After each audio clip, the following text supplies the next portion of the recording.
Bismillahirrahmanirrahim. Assalamualaikum warahmatullahi wabarakatuh. Alhamdulillah. Alhamdulillahilladzi wahidil atiyah. Salatu wassalamu ala khairil bariyah. Sayyidina wa maulana Muhammadin ibni Abdillah wa ala alihi wa ashabihi wa man tabi'ahum bi ihsanin ila yaumil qiyamah. Asyhadu an la ilaha illallah wahdahu la syarika lah, iyyahu na'budu wa iyyahu nasta'in, wa asyhadu anna sayyidina Muhammadan 'abduhu wa rasuluh al-mab'utsu rahmatan lil alamin. Allahumma fasalli wa sallim ala Sayyidina Muhammad wa ala ali Sayyidina Muhammad. Bapak Ibu, para orang tua, anak-anak kami, Bapak Ibu guru, Ibu kepala sekolah yang insya Allah sangat dimuliakan Allah Subhanahu wa Ta'ala.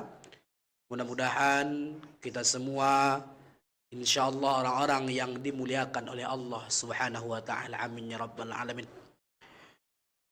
Tentunya kita bersyukur kepada Allah Subhanahu wa Ta'ala, kita masih bisa dikumpulkan walaupun melalui layar, tapi mudah-mudahan rasa kesyukuran kita kepada Allah Subhanahu wa Ta'ala tidak akan pernah tergoyahkan.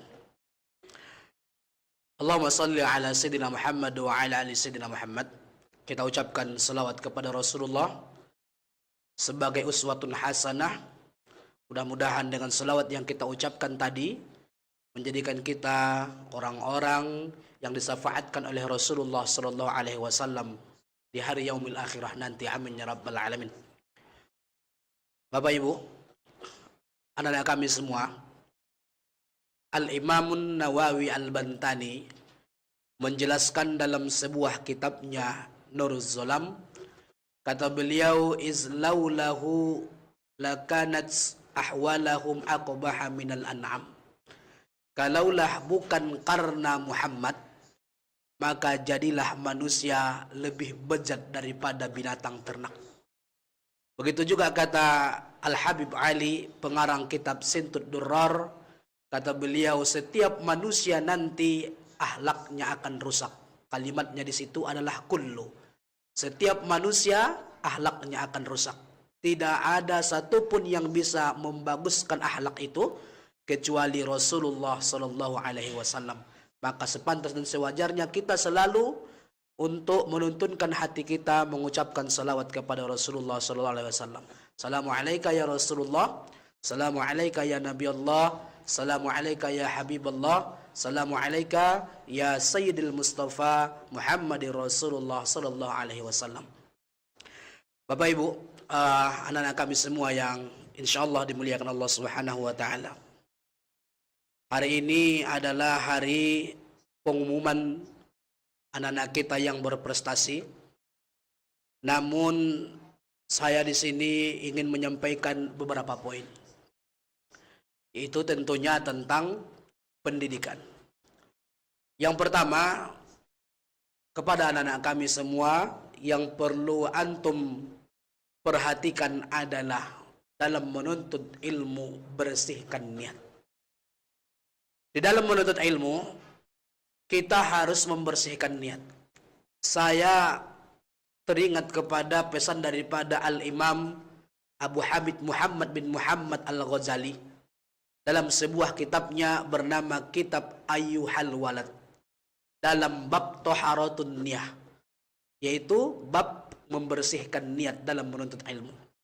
Kata beliau begini, bahwa manusia ini banyak yang begadang di malam hari, tapi hasilnya nihil.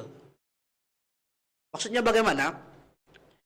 Banyak orang-orang yang menuntunkan hatinya untuk menuntut ilmu, tapi hasilnya nihil. Nihil kenapa? Karena niatnya salah. Kata Imam Ghazali dalam kitabnya itu, niatmu belajar itu apa? Niatmu belajar apakah untuk dunia Belajar niatnya apakah untuk jabatan dunia atau untuk berbangga-bangga. Ini yang pertama. Kalau niat seorang pelajar sudah salah, apapun yang dia lakukan hasilnya nihil, kata Imam Al-Ghazali. Niatmu apa? Belajar niatnya mau untuk dunia, nanti dapatkan ijazah SMA, lalu masuk kuliah niatnya lagi untuk dunia, dapat lagi ijazah S1, mau dapatkan dunia, atau mau berbangga-bangga di depan orang lain. Nah, ini yang pertama. Tutor utama dalam menuntut ilmu, bersihkan niat. Maka kata Imam Al-Ghazali, andaikan niatmu menuntut ilmu ini adalah untuk dunia, untuk jabatan dunia, kata beliau, fawailul lak summa wailul lak. Apa artinya?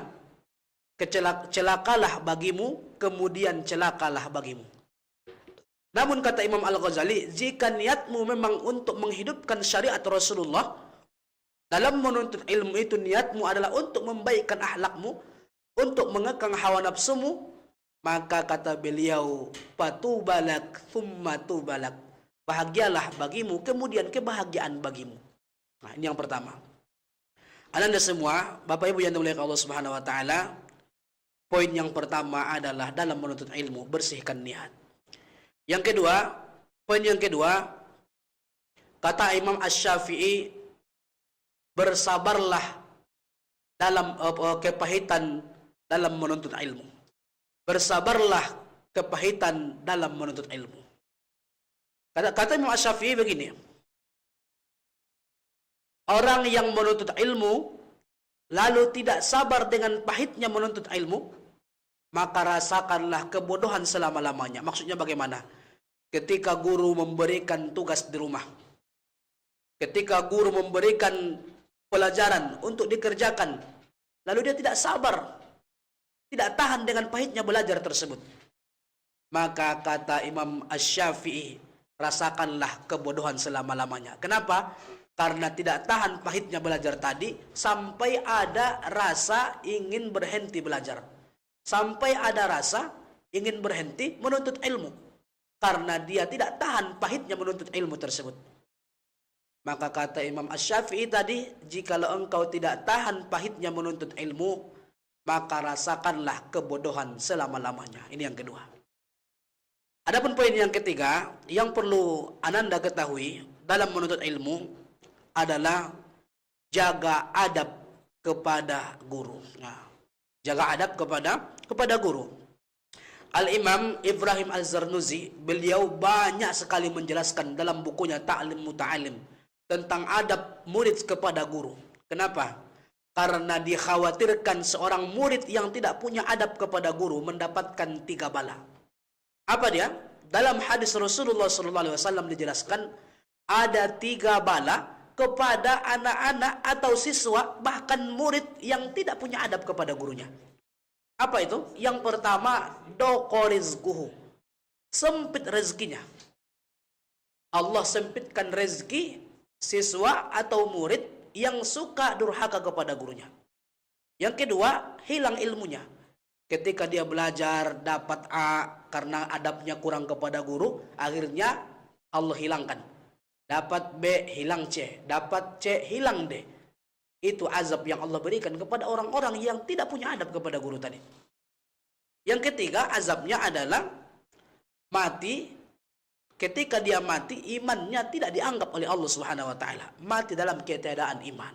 Ini azab kepada siswa yang tidak punya adab kepada gurunya. Saya teringat bagaimana Luqmanul Hakim datang kepada seorang guru mengantarkan anaknya. Lalu ketika beliau datang untuk menjenguk anaknya ke sekolah itu, dia lihat anaknya mengambil air wudhu di samping kanan gurunya. Di samping kanan guru dari anaknya tersebut. Lalu dia melihat anaknya tidak mengambilkan air wudhu kepada gurunya. Dia panggil anaknya. Apa kata Luqmanul Hakim? Wahai Ananda, datanglah ke sini. Ketika itu Luqmanul Hakim marah kepada anaknya. Marah kenapa? Karena dia lihat anaknya tidak mengambilkan air wudhu kepada gurunya. Begitulah seharusnya perhatian orang tua kepada anak supaya dia beradab kepada guru. Lalu apa yang terjadi? Setelah itu anaknya Luqmanul Hakim mengambilkan air wudhu untuk gurunya. Bahkan ketika anaknya Luqmanul Hakim belajar dengan guru tersebut dan dia melihat hujan turun, anak guru tersebut bermain di bawah hujan. Lalu apa yang terjadi? Anaknya Luqmanul Hakim berdiri dan dia menatap kepada anak gurunya sambil mendengarkan penjelasan dari gurunya tersebut. Apa kata gurunya? Wahai Ananda, kenapa engkau berdiri? Lalu kata anak Luqmanul Hakim, wahai guru, aku melihat anakmu bermain di bawah hujan. Aku takut anakmu sakit. Begini saking adabnya kepada guru, bahkan anak guru pun dihargainya.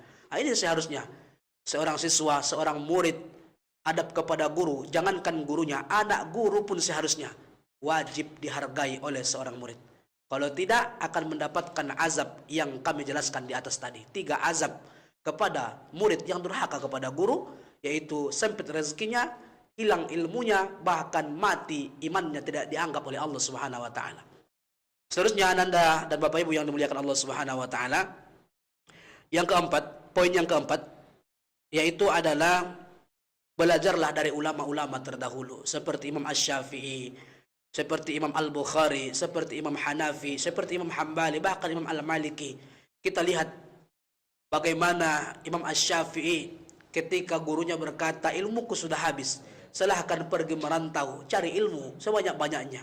Imam Asy-Syafi'i bersiap-siap dan dia izin kepada ibundanya untuk pergi menuntut ilmu ke tempatnya Imam Al-Maliki, gurunya. Apa yang terjadi? Tidak perlu lama-lama, sebentar saja Imam Asy-Syafi'i sudah menguasai ilmu yang dimiliki oleh Imam Al-Maliki. Lalu apa yang terjadi? Imam Asy-Syafi'i melanjutkan perjalanannya ke kota Irak. Lalu apa yang terjadi? Beliau juga dijadikan seorang guru di sana, menjadi ulama terkenal. Dan murid-muridnya menjadi penceramah ke seluruh dunia. Bahkan ada satu muridnya yang pergi berdakwah ke kota Makkah. Kebetulan ibunya Imam Asy-Syafi'i melakukan haji setiap tahun. Lalu dia mendengarkan ceramah dari seorang ulama di dalam masjid.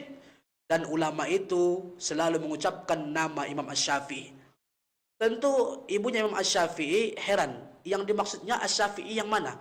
Muhammad Taqiyuddin Idris yang mana? Taqiyuddin Idris Asy-Syafi'i yang mana? Akhirnya ibunya Imam Asy-Syafi'i mendatangi ulama tadi. Dan dia berkata, yang engkau maksud Muhammad Idris Asy-Syafi'i yang mana? Itu adalah guruku yang mengajariku sehingga aku bisa sampai seperti ini. Dia orang mana? Dia kelahiran Makkah. Terkejutlah ibunya Imam Asy-Syafi'i. Ini salah satunya karya Imam Asy-Syafi'i. Dia suka menyenangkan hati ibunya dengan prestasi-prestasinya tadi. Maka Anda semua seharusnya belajar daripada kisahnya Imam Asy-Syafi'i. Belajar sampai punya prestasi sehingga ibunya pun bangga dengan prestasi yang dia miliki tadi. Begitu juga dengan Imam Hanafi. Beliau juga adalah orang-orang yang sangat luar biasa dalam ilmu fikih. Beliau menuntut ilmu dengan motivasi yang sangat tinggi sehingga menjadi ulama besar. Kita harus belajar dari ulama-ulama terdahulu dalam menuntut ilmu. Ini poin yang keempat. Kita lihat lagi seterusnya. Poin yang kelima, kepada Anda semua, dalam menuntut ilmu, jauhkanlah sesuatu hal, suatu perkara yang menjauhkanmu untuk menuntut ilmu.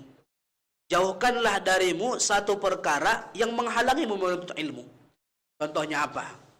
Contohnya adalah pacaran. Contohnya adalah pacaran. Ini adalah satu hal yang menghalangimu untuk menuntut ilmu. Katanya Ustaz, kan pacaran syar'i. Tidak ada pacaran syar'i dalam Islam. Kan melalui WA. Ia melalui WA pertama-tama melalui WA, akhirnya bertemu. Ini yang menjadi masalah, penghalang dalam Islam. Penghalang dalam menuntut ilmu. Makanya ketika engkau berduaan dengan orang-orang yang tidak dimuhrimkan kepadamu, orang-orang yang tidak dihalalkan untukmu, maka disitulah akan timbul rasa was-was yang diberikan oleh syaitan sehingga engkau akan berbuat zina tadi. Maka itu adalah satu penghalang bagi Ananda ketika dalam menuntut ilmu. Maka jauhkanlah hal tersebut. Seperti tadi adalah berduaan dengan orang-orang yang tidak dihalalkan bagi kita. Ini adalah penghalang. Ananda semua, kita lihat poin yang terakhir. Poin yang terakhir kepada Ananda semua dalam menuntut ilmu adalah senangkanlah hati orang tua. Kata Al-Imam Umar bin Ahmad Al-Barzai dalam kitabnya Halaqul Banin. Kata beliau, lihatlah bagaimana orang tuamu mendidikmu dengan usaha yang luar biasa. Dia pergi pagi, pulang sore. Bahkan ada yang pergi pagi, pulang pagi lagi. Untuk mencari nafkah, yaitu untuk bekal-bekalmu menuntut ilmu.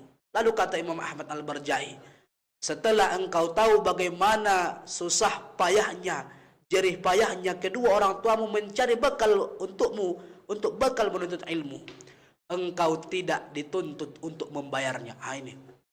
Engkau nggak dituntut untuk membayarnya. Andaikan engkau diminta waktu, bayar waktu, selama ibumu mengasuhmu, selama ibumu menyusuimu, selama 18 tahun, 16 tahun, atau 15 tahun ini, diminta 1 detik bayar 2.000 rupiah. Apakah engkau sanggup membayarnya?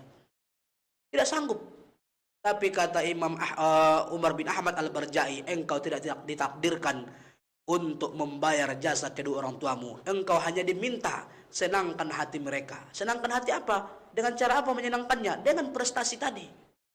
Dengan prestasi, belajar dengan baik. Tuntutlah ilmu kita supaya kita dapat prestasi yang baik. Ketika belum dapat prestasi, terus berjuang, jangan putus asa. Sehingga sampai orang tua kita bangga dengan kita. Maka senangkan hati orang tua. Membuat hati orang tua terluka adalah salah satu cara kita durhaka kepada orang tua. Durhaka terbesar.